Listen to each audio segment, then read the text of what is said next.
Hi, ನನ್ನೆಲ್ಲ beautiful souls ಅನ್ನ welcome ಮಾಡ್ಕೊಳ್ತಾ ಇದ್ದೀನಿ ವೀನಸ್ 71 ಚಾನಲ್ಗೆ. ಸೊ ಇವತ್ತು ನಾವು ನೋಡ್ತಾ ಇರುವಂತದ್ದು ನೆಕ್ಸ್ಟ್ 10 ಡೇಸಿಗೆ ಬರುವಂತ ದಿನಗಳು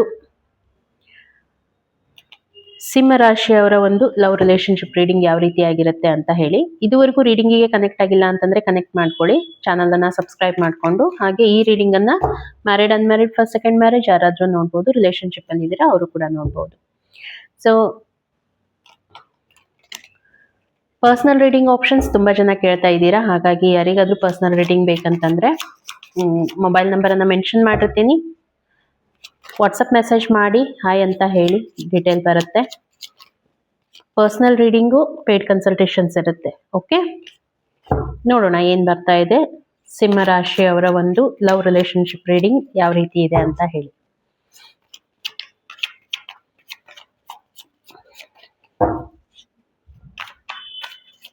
ಮತ್ತೆ ಈ ಒಂದು ರೀಡಿಂಗ್ ನಿಮ್ ತನಕ ಬರ್ತಾ ಇದೆ ಅಂತಂದ್ರೆ ಇದು ನಿಮ್ಗೆ ಕನೆಕ್ಟ್ ಆಗುತ್ತೆ ಅಂತ ಅನ್ಸಿದ್ರೆ ಖಂಡಿತ ಒಂದು ಲೈಕ್ ಕೊಡೋದನ್ನ ಮಾತ್ರ ಮರಿಲಿಕ್ಕೆ ಹೋಗ್ಬೇಡಿ. Okay,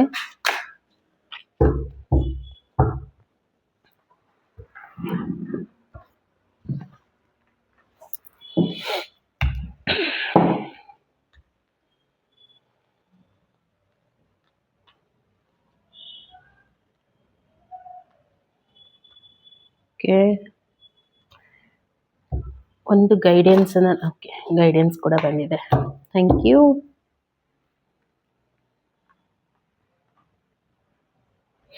okay, first of all ನಿಮ್ಮ ಒಂದು ಎನರ್ಜಿಯನ್ನ ನೋಡ್ತಾ ಇದ್ರೆ ತುಂಬಾ ಬ್ಯುಸಿ ಇದ್ದೀರಾ ನಿಮ್ಮ ಒಂದು ಲೈಫ್ ಅಲ್ಲಿ. ಲೈಕ್ ಕರಿಯರ್ ಬಗ್ಗೆ ತುಂಬಾ ವಿಚಾರ ಮಾಡ್ತಾ ಇದ್ದೀರಾ. ಕರಿಯರ್ ಇರ್ಬೋದು, ಜಾಬ್ ಇರ್ಬೋದು, ಕೆಲವೊಂದಿಷ್ಟು ಗೋಲ್ಸ್ ಅನ್ನ ರೀಚ್ ಮಾಡೋದಕ್ಕೆ ಅಥವಾ ಕೊಲಾಬ್ರೇಷನ್ ಅಲ್ಲಿ ನೀವೇನ್ ವರ್ಕ್ ಮಾಡ್ತಾ ಇದ್ದೀರಾ ಅಲ್ಲಿ ತುಂಬಾ ಬ್ಯುಸಿ ಆಗಿರೋದನ್ನ ನಾನು ನೋಡ್ತಾ ಇದ್ದೀನಿ. ಬೇರೆದವ್ರ ಜೊತೆಗೆ ನಿಮ್ಮ ಒಂದು ಎಫರ್ಟ್ ತುಂಬಾ ಚೆನ್ನಾಗಿ ನಡೀತಾ ಇದೆ ನಿಮ್ಮ ಕರಿಯರ್ ಬಗ್ಗೆ ಅನ್ನುವಂಥದ್ದು ನನಗೆ ಗೊತ್ತಾಗ್ತಾ ಇದೆ. ನಿಮ್ಮ ಕಮ್ಯುನಿಕೇಶನ್ ಸ್ಕಿಲ್ ತುಂಬಾ ಸ್ಟ್ರಾಂಗ್ ಆಗಿದೆ ಅಂತ ಹೇಳಿ ನನಗೆ ಅನಿಸ್ತಾ ಇದೆ. ಮತ್ತೆ ಕೆಲವೊಂದಿಷ್ಟು ಮನಿ ರಿಲೇಟೆಡ್ ಏನಿದೆ ಅಲ್ವಾ, ತುಂಬಾ ಚೆನ್ನಾಗಿ ಪ್ಲಾನಿಂಗ್ಸ್ ಮಾಡ್ತಾ ಇದ್ದೀರಾ ಅನ್ನುವಂಥದ್ದು ನನಗೆ ಗೊತ್ತಾಗ್ತಾ ಇದೆ. ಓಕೆ, ಸೊ ನಿಮ್ಮ ಒಂದು ಫೀಲಿಂಗ್ಸ್ ಅನ್ನ ನೋಡ್ತಾ ಇದ್ರೆ ನಿಮ್ಮ ಪಾರ್ಟ್ನರ್ ಬಗ್ಗೆ ಸಮ್ವೇರ್ ಎಲ್ಲೋ ಒಂದ್ ಕಡೆ ಸ್ಟ್ರೆಸ್ ಮೋಡಲ್ಲಿ ಹೋಗಿದ್ದೀರಾ ಅಂತ ಹೇಳಿ ನನಗೆ ಅನಿಸ್ತಾ ಇದೆ. ಸಮ್ವೇರ್ ಸರೆಂಡರ್ ಆಗೋದು, ನಿಮ್ಮನ್ನ ನೀವು ಹೀಲ್ ಮಾಡ್ಕೊಳ್ಳೋದ್ರಲ್ಲಿ ಇದ್ದೀರಾ. ಅಂದ್ರೆ ಯಾವುದೇ ರೀತಿ ಆಕ್ಷನ್ ತಗೊಳ್ಳೋದಕ್ಕೆ ಸದ್ಯಕ್ಕೆ ನಿಮ್ಗೆ ಮನ್ಸಿಲ್ಲ ಅನ್ನುವಂಥದ್ದು ನನ್ಗೆ ಅನಿಸ್ತಾ ಇದೆ. ಯಾರೋ ಫಿಮೇಲ್ ಇನ್ಫ್ಲುಯೆನ್ಸ್ ನಿಮ್ಗೆ ಮಾಡ್ತಾ ಇದ್ದಾರೆ ಅನ್ನುವಂಥದ್ದು ನನ್ಗೆ ಗೊತ್ತಾಗ್ತಾ ಇದೆ. ಎದಕ್ಕೆ ಇದನ್ನ ಹೇಳ್ತಾ ಇದ್ದೀನಿ ಅಂತಂದ್ರೆ, ಸಮ್ವೇರ್ ಎಲ್ಲೋ ಆ ಒಂದು ಎನರ್ಜಿಯಲ್ಲಿ ನೀವು ಹೋಗಿದ್ದೀರಾ, ಸ್ವಲ್ಪ ಸ್ಟ್ರೆಸ್ ಇದೆ, ಅದರಿಂದ ಹೊರಗೆ ಬರ್ಬೇಕು ಅಂತ ಹೇಳಿ ನೀವು ವಿಚಾರ ಮಾಡ್ತಾ ಇದ್ದೀರಾ ಅನ್ನುವಂಥದ್ದು. ರಿಕವರಿ ಮಾಡ್ಕೊಳ್ಳೋದಕ್ಕೆ ನೀವು ನೋಡ್ತಾ ಇದ್ದೀರಾ ನಿಮ್ಮನ್ನ ನೀವು. ಫೀಲಿಂಗ್ಸ್ ನೋಡ್ತಾ ಇದ್ರೆ ನನ್ಗೆ ಅದೇ ಅನಿಸ್ತಾ ಇದೆ. ಅಂದ್ರೆ ಕಮಿಟ್ಮೆಂಟ್ ಕೊಡೋದಕ್ಕೆ ಸದ್ಯಕ್ಕೆ ರೆಡಿ ಇಲ್ಲ ನೀವು, ಯಾವುದೇ ರೀತಿ ಕಮಿಟ್ಮೆಂಟ್ ಮಾಡೋದಕ್ಕೆ ಸದ್ಯಕ್ಕೆ ರೆಡಿ ಇಲ್ಲ ಅನ್ನುವಂಥದ್ದು. ಅದೇ ರೀತಿ ನಿಮ್ಮ ಒಂದು ಪಾರ್ಟ್ನರ್ ಫೀಲಿಂಗ್ ಅನ್ನ ನೋಡಿದ್ರೆ ಅವ್ರಿಗೂ ಕೂಡ ಎಲ್ಲೋ ಒಂದ್ ಕಡೆ ಇರಿಟೇಷನ್ ಆಗುವಂತದ್ದು ರಿಲೇಶನ್ಶಿಪ್ ಅಲ್ಲಿ. ಅವ್ರಿಗೆ ಫೀಲ್ ಆಗ್ತಾ ಇದೆ ಟಾಕ್ಸಿಕ್ ರಿಲೇಶನ್ಶಿಪ್ ಇದೆ ಅಂತ ಹೇಳಿ. ಸ್ವಲ್ಪ ಅನ್ಸುತ್ತೆ ಒಳಗಿಂದ, ಸ್ವಲ್ಪ ಎಲ್ಲೋ ಒಂದ್ ಕಡೆ ಅವ್ರು ಫೀಲ್ ಮಾಡ್ಕೊಳ್ತಾರೆ ಏನಂತಂದ್ರೆ ಫ್ರಸ್ಟ್ರೇಷನ್ ತುಂಬಾ ಇದೆ ಈ ಒಂದು ರಿಲೇಶನ್ಶಿಪ್ ಅಲ್ಲಿ ಅಂತ ಹೇಳಿ.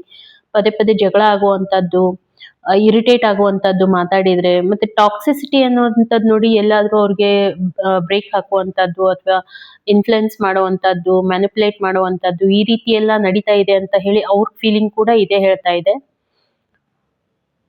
ಅವರು ಕೂಡ ಕಮಿಟ್ಮೆಂಟ್ ಮಾಡೋದಕ್ಕೆ ಸದ್ಯಕ್ಕೆ ರೆಡಿ ಇಲ್ಲ, ತುಂಬಾ ಕನ್ಫ್ಯೂಷನ್ ಅಲ್ಲಿ ಇದ್ದಾರೆ ಅನ್ನುವಂಥದ್ದು ನನಗೆ ಗೊತ್ತಾಗ್ತಾ ಇದೆ. ಅವ್ರ ಮೈಂಡ್ ಅಲ್ಲೇ ಅವ್ರಿಗೆ ತುಂಬಾ ಇದ್ರ ಬಗ್ಗೆ ಥಿಂಕ್ ಮಾಡ್ತಾ ಇದ್ದಾರೆ. ಸಮ್ವೇರ್ ಎಲ್ಲೋ ಒಂದ್ ಕಡೆ ಅದು ಹಿಟ್ ಆಗ್ತಾ ಇದೆ ಅನ್ನುವಂಥದ್ದು ನನಗೆ ಗೊತ್ತಾಗ್ತಾ ಇದೆ.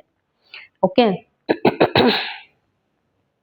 ಏನ್ ಕಾರಣ ಆಗ್ತಾ ಇದೆ ನಿಮ್ಮಲ್ಲಿ, ಯಾಕೆ ಈ ರೀತಿ ಆಗ್ತಾ ಇದೆ ಅನ್ನೋದನ್ನ ನಾವು ನೋಡ್ತಾ ಇದ್ರೆ ಸ್ವಲ್ಪ ಏನಾಗುತ್ತೆ, ತುಂಬಾ ಕಂಟ್ರೋಲಿಂಗ್ ಆಗಿರುವಂತದ್ದು ನನ್ಗೆ ಅನಿಸ್ತಾ ಇದೆ. ಇಬ್ರು ಒಂದು ಎನರ್ಜಿಯನ್ನ ನೋಡಿದಾಗ ಸಮ್ವೇರ್ ಇಬ್ರು ಕೂಡ ತುಂಬಾ ಒಬ್ರನ್ನೊಬ್ರು ಕಂಟ್ರೋಲ್ ಮಾಡ್ತೀರಾ ಅನ್ನುವಂಥದ್ದು. ಒಂದು ಸೀರಿಯಸ್ನೆಸ್ ಇಲ್ಲ ಲೈಫ್ ಅಲ್ಲಿ. ಸ್ವಲ್ಪ ಈಗೋ ಪ್ರಾಬ್ಲಮ್, ಇಬ್ಬರಿಗೂ ಕೂಡ ಈಗೋ ಹಿಟ್ ಆಗುವಂತದ್ದು. ಓಕೆ. ಮತ್ತೆ ಸ್ವಲ್ಪ ಸೆಲ್ಫ್ ಫೋಕಸ್ಡ್ ಆಗಿರ್ತೀರಾ. ಎಲ್ಲೋ ಒಂದ್ ಕಡೆ ನಿಮ್ಗೆ ಈಗೋ ಹಿಟ್ ಆಗ್ತಾ ಇದೆ.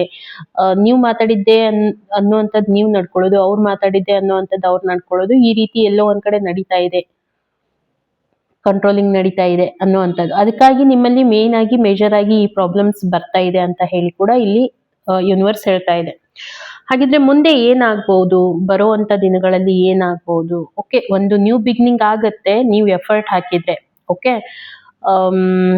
ಸ್ವಲ್ಪ ಪ್ರಾಕ್ಟಿಕಲ್ ಆಗಿ ಥಿಂಕ್ ಮಾಡಿ ನೀವೇನಾದ್ರೂ ಒಂದ್ ಸ್ಟೆಪ್ ಅನ್ನ ಮುಂದೆ ತಗೊಂಡು ಇರೋವಂತ ಸಿಚುವೇಶನ್ ಅನ್ನ ಹ್ಯಾಂಡಲ್ ಮಾಡ್ಕೊಂಡು ಹೋದ್ರೆ ಸ್ವಲ್ಪ ಚಾಲೆಂಜಿಂಗ್ ಇರುತ್ತೆ. ಓಕೆ, ಇಟ್ಸ್ ನಾಟ್ ಈಸಿ, ಸ್ವಲ್ಪ ಚಾಲೆಂಜಿಂಗ್ ಇರುತ್ತೆ. ಬಟ್ ಎನಿ ಹೌ ನೀವೇನಾದ್ರೂ ಪ್ರಯತ್ನ ಪಟ್ರೆ ಈ ಒಂದು ರಿಲೇಶನ್ಶಿಪ್ ಅಲ್ಲಿ ಇರುವಂತ ಕನ್ಫ್ಯೂಷನ್ ದೂರ ಆಗುವಂತದ್ದು ಸಾಧ್ಯತೆ ತುಂಬಾ ಇದೆ.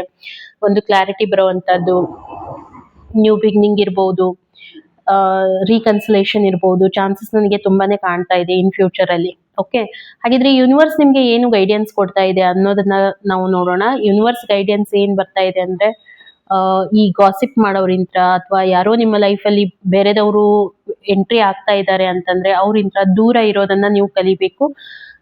ಅಟ್ಲೀಸ್ಟ್ ನಿಮ್ಮ ಸೋಷಿಯಲ್ ಮೀಡಿಯಾದಲ್ಲಿ ನಿಮ್ಮ ಪಿಕ್ಚರ್ಸ್ ಅನ್ನ ಪೋಸ್ಟ್ ಮಾಡೋದಿರ್ಬೋದು, ಅಥವಾ ಥರ್ಡ್ ಪಾರ್ಟಿ ಯಾರಾದ್ರೂ ನಿಮ್ಮ ಲೈಫ್ ಅಲ್ಲಿ ಬರ್ತಾ ಇದ್ದಾರೆ, ಇನ್ಫ್ಲುಯೆನ್ಸ್ ಮಾಡ್ತಾ ಇದ್ದಾರೆ ಅಂತಂದ್ರೆ, ಯಾಕಂದ್ರೆ ಒಂದ್ ಕಡೆ ನನಗೆ ಅನಿಸ್ತು ಇಲ್ಲಿ ಎಲ್ಲೋ ಒಂದ್ ಕಡೆ ನಿಮ್ಮ ಕಡೆ ಎಲ್ಲೋ ಇನ್ಫ್ಲುಯೆನ್ಸ್ ನಡೀತಾ ಇದೆ ಅಂತ ಹೇಳಿ. ಸೊ ಅಂತವ್ರಿಂತ ದೂರ ಇರಬೇಕು ಅನ್ನುವಂಥದ್ದು ಇಲ್ಲಿ ಯೂನಿವರ್ಸ್ ಮೆಸೇಜ್ ಕ್ಲಿಯರ್ ಆಗಿ ಕೊಡ್ತಾ ಇದೆ. ಓಕೆ. ಹೋಪ್ ನಿಮ್ಗೆ ಈ ಒಂದು ರೀಡಿಂಗ್ ಕನೆಕ್ಟ್ ಆಗಿದೆ ಅಂತ ಹೇಳಿ ನಾನು ಅನ್ಕೋತೀನಿ. ಕನೆಕ್ಟ್ ಆಗಿತ್ತು ಅಂತಂದ್ರೆ ಲೈಕ್, ಶೇರ್ ಮತ್ತೆ ಸಬ್ಸ್ಕ್ರೈಬ್ ಮಾಡೋದನ್ನ ಮಾತ್ರ ಮರಿಲಿಕ್ಕೆ ಹೋಗ್ಬೇಡಿ. ಓಕೆ. ಸೊ ಸಿಗೋಣ ಹಾಗಿದ್ರೆ ಇನ್ನೊಂದು ವಿಡಿಯೋದಲ್ಲಿ. ಅಲ್ಲಿವರೆಗೂ ಎಲ್ರಿಗೂ ಕೂಡ ಥ್ಯಾಂಕ್ ಯು.